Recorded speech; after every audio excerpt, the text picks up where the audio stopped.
नमस्कार दोस्तों, स्वागत है आप सबका इंडिया स्पिरिचुअल में। आज इस वीडियो में हम आपको प्राचीन शिव मंदिर के बारे में बताने वाले हैं और यह मंदिर महादेव का विश्व विख्यात मंदिर है। इसे दुधेश्वर नाथ महादेव के नाम से जाना जाता है और ये मंदिर काफी चमत्कारी और रहस्यमयी है। दिल्ली और एनसीआर के मध्य गाजियाबाद में स्थित दुधेश्वर नाथ मंदिर अपने आप में ऐतिहासिक महत्व रखता है और यहाँ पर भगवान शिव स्वयंभू रूप में प्रकट हुए। कहा जाता है कि इस मंदिर के बारे में 1454 ईस्वी में पता लगा था। इस दिव्य लिंग की तरह ही कलयुग में इसके प्राकट्य की कथा भी बड़ी दिव्य है।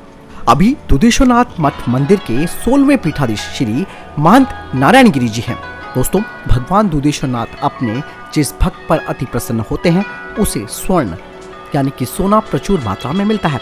ऋषि विश्वशर्मा और रावण को भी दुधेश्वर की पूजा अर्चना करने से ही सोने की लंका प्राप्त हुई थी।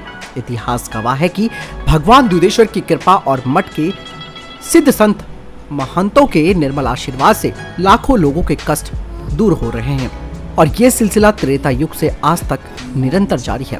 दोस्तों, इस मंदिर का जीर्णोद्धार प्रसिद्ध उद्योगपति और समाजसेवी श्री धर्मपाल गर्ग जी ने करवाया।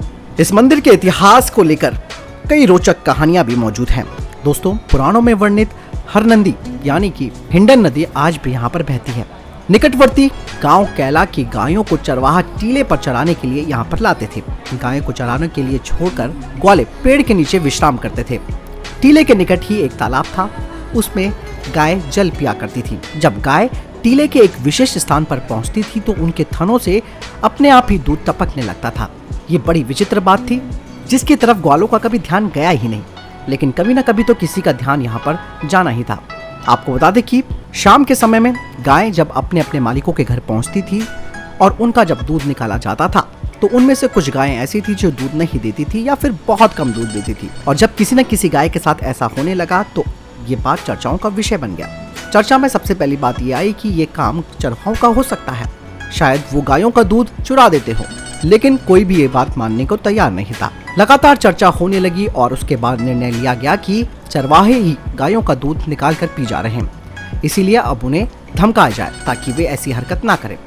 इस विचार के साथ ही गांव वालों ने ग्वालों को धमकाया, तुम गायों का दूध निकाल कर पी जाते हो, ऐसा करते हुए तुम्हें शर्म नहीं आती? गाय के दूध की चोरी पाप के समान है।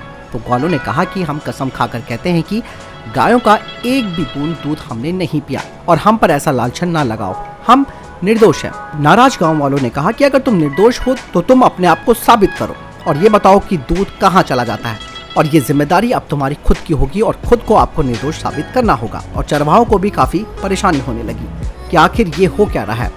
इसीलिए जब भी गाय चराने जाते थे चरवाहे तो वो चौकस रहते थे। अब वे पेड़ के नीचे नहीं बैठते थे और सोते भी नहीं थे, लेकिन इस बात का पता लगाने की कोशिश की गई कि उन चरवाहों को कौन बदनाम कर रहा है और ये नीच हरकत कौन कर रहा है। एक दिन अचानक ग्वालों ने देखा कि गायें इधर उधर तो चल रही हैं, लेकिन जैसे ही टीले के ऊपर एक जगह पर पहुंची तो उनके थनों से अपने आप ही दूध निकलने लगा। कुछ एक गायों के थन से तो बकायदा दूध की धार बहने लगी। जैसे ही गायें उस स्थान से अलग होती उनके थनों से दूध टपकना बंद हो जाता। इस अनोखी घटना को देखने के बाद चरवाहे भी चकित हो गए और उन्होंने इसकी जानकारी अपने मालिकों को दी, लेकिन उनके मालिकों ने इस बात को मानने से इनकार कर दिया और कहा कि तुम एक झूठ छिपाने के लिए दूसरा झूठ बोल रहे हो। ग्वालों ने अपने मालिकों को समझाने का बहुत प्रयास किया, लेकिन मामला ढाक के तीन पात साबित हुआ और कोई भी इन ग्वालों की बातें नहीं सुन रहा था।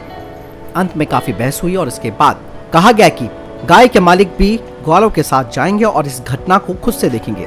दूसरे दिन ग्वाले और गाय के मालिक भी गायों के साथ निकल पड़े और टीले के पास गायों को चरने के लिए छोड़ दिया गया। गाय टीले पर इधर उधर बिखर गईं और उसके बाद काफी देर इंतजार किया गया और ये चमत्कार होते हुए गाय के मालिकों ने भी देखा, जिसके बाद किसी को इस बात पर विश्वास नहीं हुआ। यहाँ पर ऐसा क्या कारण है जिस वजह से गायों के थनों से अपने आप दूध निकलता है? गांव वालों ने फैसला किया कि उस स्थान पर खुदाई की जाए और उस दैवीय रहस्य से पर्दा उठाया जाए। वहीं दूसरी तरफ कोट नाम के गाँव में एक उच्च कोटि के 10 नामी जूना अखाड़े के एक जटिल सन्यासी सिद्ध महात्मा को स्वप्न हुआ, जिसमें भगवान शिव ने दर्शन देकर उन्हें इस स्थान पर पहुंचने का आदेश दिया। भगवान शंकर के आदेश का पालन करते हुए संत भी यहाँ पर अपने शिष्यों के साथ पहुंच गए। खुदाई का काम शुरू किया गया और जल्द ही एक जहरीली और एक दिव्य शिवलिंग की उत्पत्ति वहां पर हुई। गांव वाले इस अद्भुत शिव कृपा से काफी अभिभूत हो गए थे। फिर कहा गया कि इस स्थान पर जल स्रोत भी होना चाहिए। ऐसा विचार किया गया और खुदाई करने पर पास ही एक अनोखा कुआं भी मिला, जिसका जल कभी गंगा जल जैसा तो कभी दूध जैसा सफेद तो कभी मीठा होता था। ये कुआं आज भी श्री दुधेश्वरनाथ मठ मंदिर में विद्यमान है। आपको बता दें कि छत्रपति शिवाजी महाराज ने यहाँ आकर हवन किया था। उनके द्वारा जमीन खुदवाकर गहराई में बनवाया गया हवन कुंड आज भी यहाँ पर मौजूद है और इसी हवन कुंड के निकट वेद विद्यापीठ की स्थापना भी की गई। कहा जाता है कि औरंगजेब के कारागार से निकलने के बाद छत्रपति शिवाजी महाराज यहाँ आए थे और एकांत में उन्होंने हवन पूजन यहाँ पर किया और दुधेश्वरनाथ का अभिषेक करने के बाद ही मराठा सैनिक मुगलों के दांत खट्टा करने के लिए निकला करते थे। ये काफी लंबे समय तक चला। तो दोस्तों, ये प्राचीन शिव मंदिर है। यहाँ आने वाले के कष्ट पल भर में दूर हो जाते हैं। ये मान्यता नहीं है, बाकायदा ये एक वो सच है जो आपको यहाँ पर जाकर पता चलेगा। जानकारी कैसे लगी कमेंट सेक्शन में लिखकर जरूर बताइएगा।